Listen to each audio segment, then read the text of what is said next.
Так, сегодня у нас какое число, Тома? 4 октября 2021 года.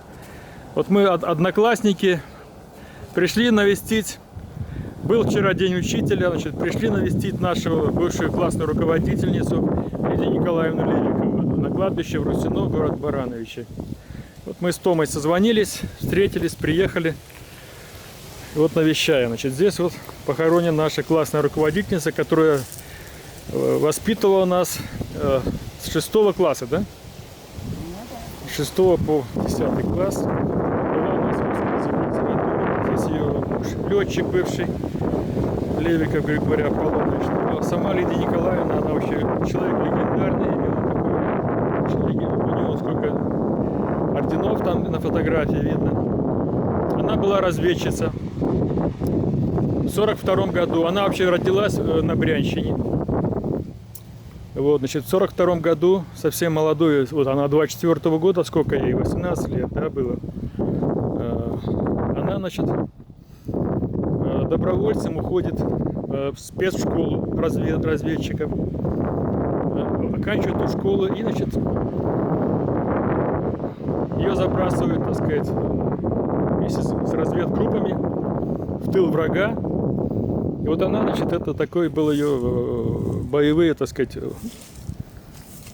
достижения. Она 3 года почти, значит, она провела вот на фронтах, Ленинградский фронт в основном. Вот, захватывала языков.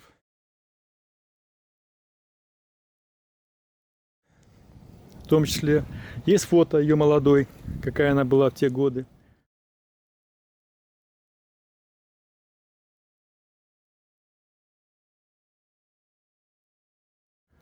Вот, это была цветущая, красивая, молодая такая, значит, девушка. А с подругами. Она пела? Да, да, она пела, у нее голос великолепный был, звонкий. На выпускном нашем, как она, раздрамный. Как-то песня. Вот, а что ты еще помнишь про нее? Ну вот песни. Ну хорошо, а вот еще что ты можешь о ней рассказать такого интересного? Во-первых, она классная. Она у нас была до 10 класса. Да, 6 по 10. Вот. Ну, так 5 лет. 5 лет она была у нас классным руководителем. Она неплохим была человеком. Такая полненькая, такой бочоночек такой ходил, невысокого роста, полненькая. Таких ходила, ярких, такие любила, такие, как колокол, такие платьица. Я помню, да, я помню ее такое зеленое, атласное у нее такое было платьице до колен. Она почему-то носила вот эти платья, не юбки, как вот многие, а любила платья, вот почему-то я помню, вспоминаю. Не знаю почему, потому что полные люди платья носят. Ну, наверное, да. Она хороший была человек, ничего плохого она, я, например, лично не помню, чтобы она кому-то... Я-то и вообще не могу сказать плохо о учителях. У меня все были хороши. Ну, разные были учителя, разные, по-разному вели себя. Но она все-таки как классная, она старалась нас поддерживать, как-то помогать даже иногда, может быть, даже. Мне характеристика, у меня сохранилась даже школьная, значит, что имел нормальные способности, но, значит, очень слишком много времени, слишком много уделял спорту, боксу. И, значит, поэтому, так сказать, не очень оказались высокие оценки в аттестате. Ну, как мало пятерок там. Ну, так это ж не значит, что учителя виноваты. Ну, не, она вот так обосновала это, характеристику, что там каждому писали. Надо было предъявлять, так сказать, при поступлении в институт, там, обязательно характеристику. Кроме аттестата, помнишь это? Да. Да, было. Характеристику, а аттестата одного мало, не знаю, как сейчас требуют или нет характеристику, а раньше требовали. Это точно, что будут, да. Так что вот, ну вот ее муж Левиков, он на 2 года ее старше получается, на 1,5, если так точно. У него брат есть, Был, вернее, брат у него. Так, тоже человек известный. Там, значит, до сих пор о нем память сохраняют.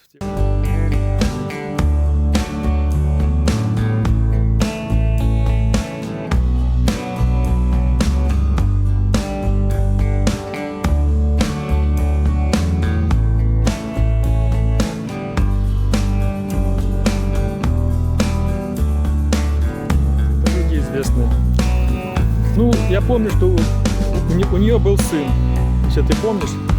И как раз когда мы учились, по-моему, сын этот где-то в старшем, в 9 или 10 классе, я помню, что была трагедия произошла. Да, сынов не было. Сын умер, сын учился в университете Дружбы народов императрицы Лумумбы, московском, оканчивал. И что с ним случилось, я там не знаю этой истории.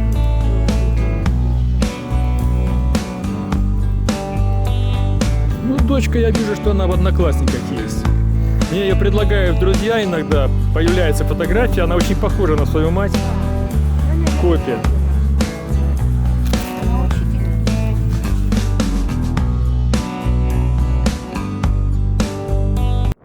Что мы пришли к нашему учителю физкультуры Голоскову Василию Сергеевичу. Тут его рядом родители похоронены. Вот это, пришли Лидия Николаевна классная. И пришли на могилу нашего учителя. Замечательного человека, веселого, очень доброго, спортивного. Он нас учил многому, много хорошего, прыгать и лазить по канату, прыгать через козла и через коня и играть в разные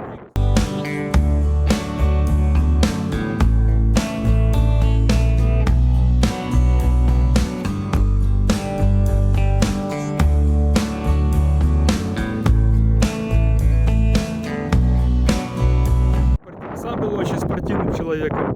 Родился он в Белостоке в 1941 году на территории Польши.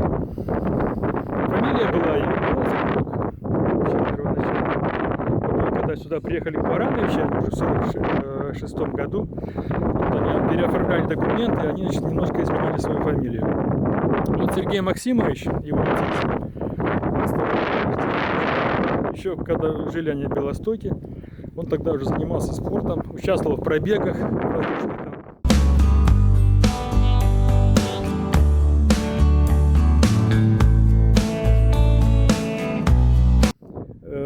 Польских. Видите, грамоты у меня есть. Копии этих грамот, достижений спортивных. Потом, когда они приехали сюда, перебрались в 46 году, он работал инструктором в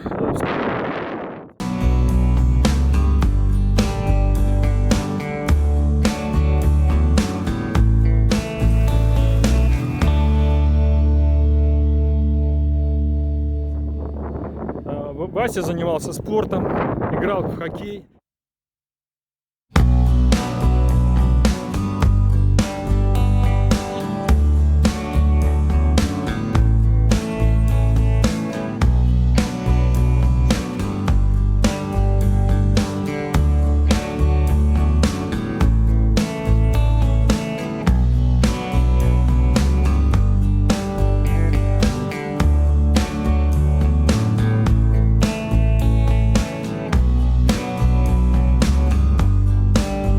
Васе всего было даже 60 лет, да, на 61 году. Совсем молодой. Нам уже вот по 67 лет, почти 66. 60 лет ему, ровно 60 лет. Да, вот так. Вот спортсмен, а умирает.